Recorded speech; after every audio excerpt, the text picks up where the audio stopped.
Hello everyone. I, Ms. Bhavna Danesh Munod, welcome you all in Agricultural Development Trust, Shardabai Pawar, Mahila Arts, Commerce and Science College, Sharda Nagar, Baramati. Good day everyone. Good day students. As last period, we seen regarding trends in exports of our country, India. Now we'll come to know related to our next point in this chapter, that is trends in imports, children. So we'll go one by one. The first trend in import is related to petroleum products. So petroleum product has always remained the most important item of imports in India and India's trade. And it was as preval, that means previous also and afterwards also, children, this trend was there. Petroleum product. So in India, trade in the pre as well as post reform period, it had a share of say 27% in total imports in the year 1990 and 92, which currently stands at around 31%, children. So the first trend in import is related to petroleum products. They have told that petroleum products, children, pre as well as post reform period had a share of 27% in total imports, and in the year 1990-92 it currently stands at 31% by India.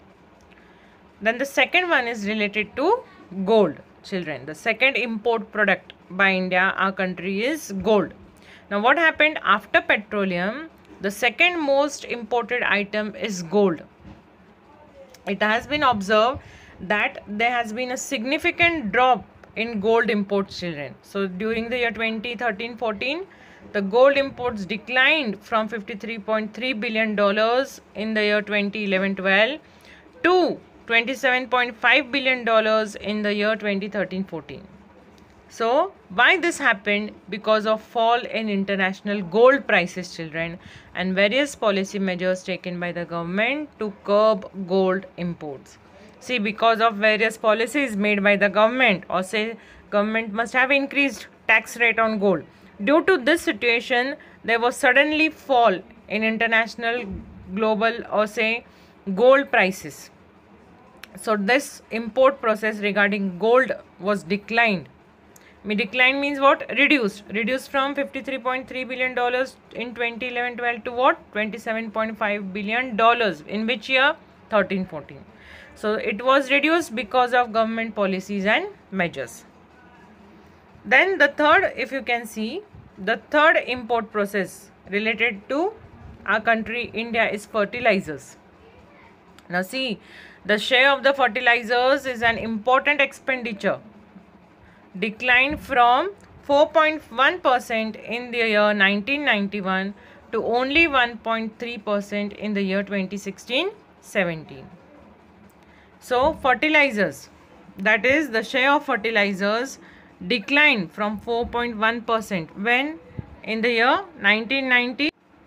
So it declined from what? 4.1% in 1991 to only 1.3%, children, in the year 2016-17. So the next third point related to import, we are studying about our country. The fertilizers also reduced. The share of fertilizers in import expenditure also declined from our country, that is 4.1% in 1991 to 1. See the decrease percentage ratio. It is so less that 4.1 to 1.3% we reduced importing this fertilizers.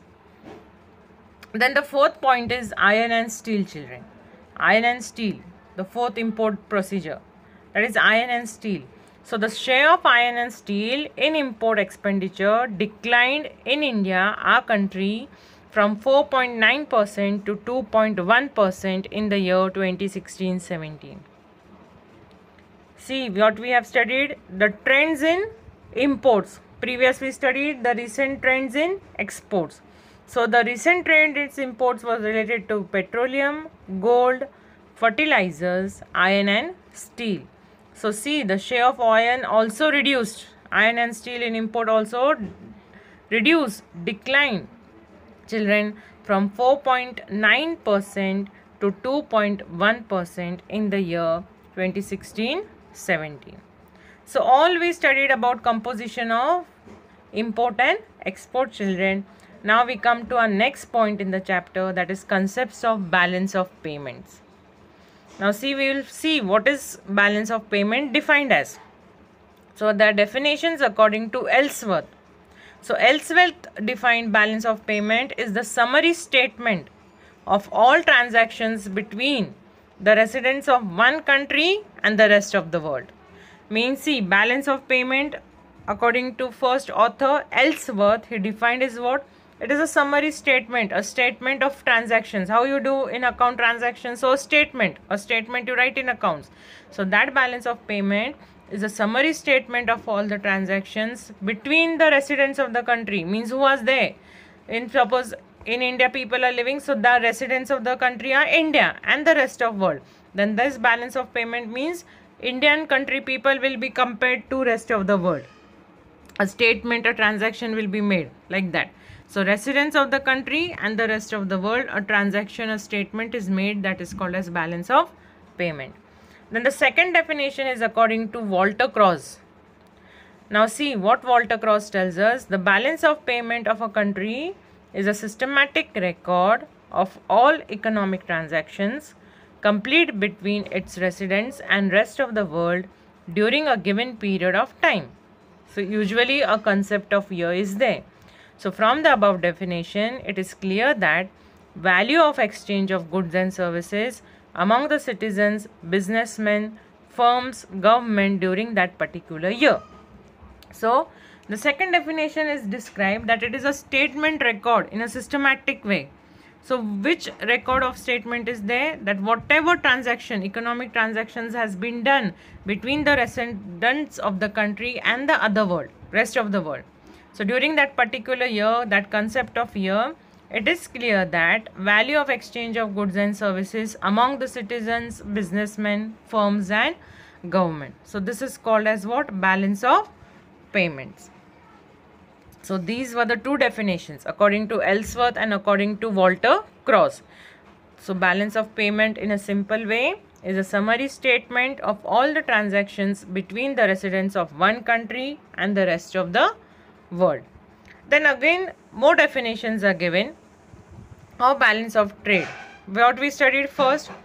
We studied regarding balance of payment. Yes or no? Previously, children, that is balance of payment we studied. So in that we studied two definitions according to Ellsworth and according to Walter Krauss. Now come to our next point of our chapter, that is balance of trade. Now in this balance of trade we have again more two definitions. So what is balance of trade? In simple way it is defined as, it is the difference between value of countries' exports and imports, children, for a given period. So balance of trade is also referred as international trade balance. So there are two definitions. The first one is according to Bentham. So Professor Bentham has defined balance of trade of a country is the relation over period between the value of imports of physical goods. Means particular country's physical goods value will be noted down. Particular year. Now suppose this year is 2018. So during this 2018 period, how many of imports have been done? Related to the world, related compared within the country, with the country to other countries. So how many imports of physical goods have been done, that will be recorded, that is called as balance of trade. And according to Professor Samuelson, balance of trade is defined as if export value is greater than the import value, then it is called as trade surplus, and if import value is greater than export value, it is called as trade deficit. Means in a simple way, according to Samuelson, they have given us two terms. What is trade surplus and trade deficit? And balance of trade means what? Difference between import and export value during that particular year. It is called as balance of trade or international trade balance. So Bentham has given us that what is balance of trade? It is the relation over period between the values of imports of physical goods. Then Professor Samuelson has told relating what is trade surplus and trade deficit. So they have told, Samuelson has told that if export value is greater than the import value, it is called as trade surplus. And if import value is greater than the export value, then it is called as trade deficit. Yes or no, children? Export means what? We are sending to other countries. So when we are selling our goods and services to other country, and that is more, the selling is more than purchasing, then it is called as trade surplus.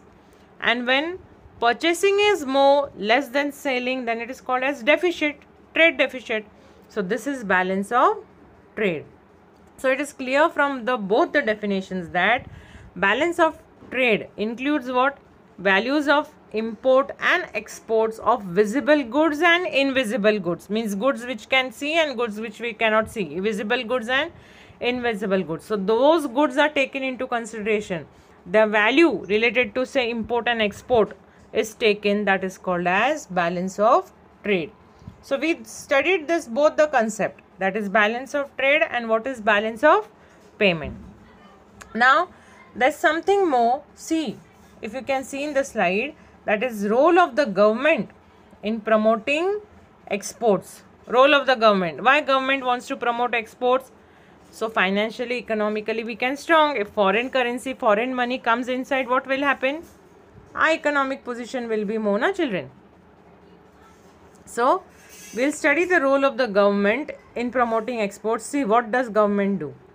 Export promotion activities generally comprise export services programs and market development program.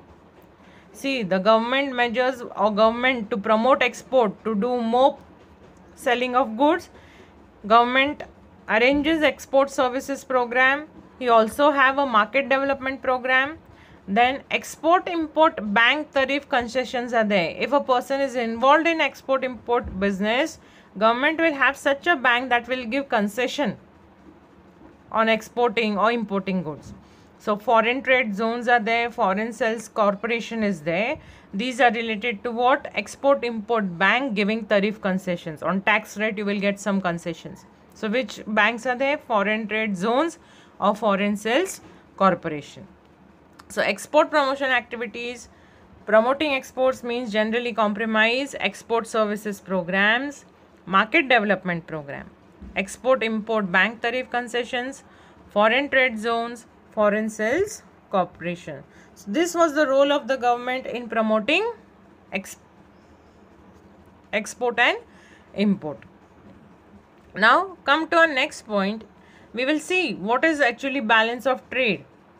So if you can see in the diagram, children, more exports, fewer imports. Balance of trade is favorable. See, in the diagram just you can see when balance of trade will be favorable, when we will have more exports and few imports, means purchasing will be less, exporting means what? Selling will be more of goods and services. So that time when we have trade surplus, that time balance of trade will be favorable.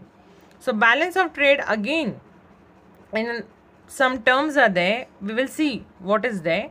That balance of trade is the difference between a country's import and its export. See, simple meaning, balance of trade is about difference between country's import and export. And balance of trade is the largest component of a country's balance of payments. So debit items include imports, foreign aid, domestic spending abroad and domestic investments abroad. And credit items include what? Exports, foreign spending in the domestic economy, foreign investment in the domestic economy. So when exports are greater than imports, then balance of trade is favorable. BO3 means what? Balance of trade. And imports are greater than exports, then it is unfavorable. That is called as trade surplus and trade deficit, children. We'll also come to know, now distinguish between balance of trade and balance of payment.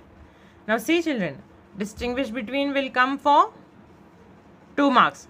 So maximum 4 points you should write, which I'll explain you. The first one, that is balance of, distinguish between balance of trade and balance of payment. Now in that, the first point is what, children? Meaning.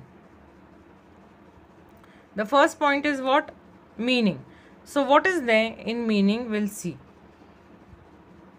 Those transactions, that is in balance of trade, those transactions that arise out of the exports and imports of goods does not consider the exchange of services rendered, such as shipping, insurance, and banking factors are not considered. These services are not considered. So this is called as what? Balance of trade. And balance of payment of a country is what? It maintains a systematic record of economic transactions between the residents of foreign countries during a given period of time. So this is the meaning first, and we have already studied in meaning and definition of balance of trade and balance of payment. Now the second part, scope, second point, that balance of trade is what? A narrow concept. A narrow concept, scope, and balance of payment is wider concept. Then in balance of trade, the third point is nature of items includes only visible items, and in balance of payment both visible and invisible items are considered. Then next one is nature of record of capital transactions. They have told that it is a partial record. See balance of payment first column, and hence it is not a true indicator of economic relations with other countries. And balance of trade doesn't record any transactions, but balance of payment keep record of each and every transactions. So economic transactions with rest of the world, these records are kept, children. And the last point in this is settlement. See, we are studying with distinguish between balance of trade and balance of payment. Now the settlement is what? Deficit in balance of trade can be met by balance of payments. If deficit is there in balance of trade, it can be solved by using balance of payments. And deficit in balance of payments cannot be made by the components of balance of trade. So last point is what? Settlement. Means if balance of trade is less, then you can complete it with the statement recorded in balance of payment. But if balance of payment any deficit arises, then that time we cannot use balance of trade to settle that account. So this is the difference between what, children? Balance of trade and balance of payment. So in this chapter we studied related to what? Balance of trade, balance of payment. Again I will explain you. Balance of payment is what? It is a summary statement of all the transactions between the residents of the country and the rest of the world. Then related to that particular time period, that concept of year, the transactions are noted down. This is by according to Walter Krauss. This is balance of payment. Then balance of trade also we seen that balance of trade means what? According to Bentham, it is the relation between value of imports of physical goods. Or in simple way, balance of trade is called as difference between the value of countries' exports and imports for a particular given period time. So from the above definitions we came to know what is balance of trade, what is trade surplus and trade deficit in balance of payment or balance of trade. Trade surplus is what? Export value is greater. That means selling of goods is more than purchasing goods. That time we will have trade surplus. And purchasing is more. Import value is greater than export value. That is, purchasing is more, selling is less. Then it is called as trade deficit, children. Then I also gave you distinguish between regarding balance of trade and balance of payment. This you have to write in your classwork book. Distinguish between balance of trade and balance of payment, children. Then we have completed all the points in this chapter. In this, what is there? The chapter's name, that is foreign trade in India. We have seen in this chapter role of foreign trade. Then what is the composition of import and export in India? What are the percentage changes? Which countries we import, which countries we export. Then what are the developing nations also we seen. Then lastly I would just conclude you by saying a positive quote that adopting the right attitude can convert a negative stress into a positive one. So this thought tells us that wherever you have right attitude, that time when you are in a negative stress, that particular right thing, right attitude can keep in your positive way, children. So thank you everyone.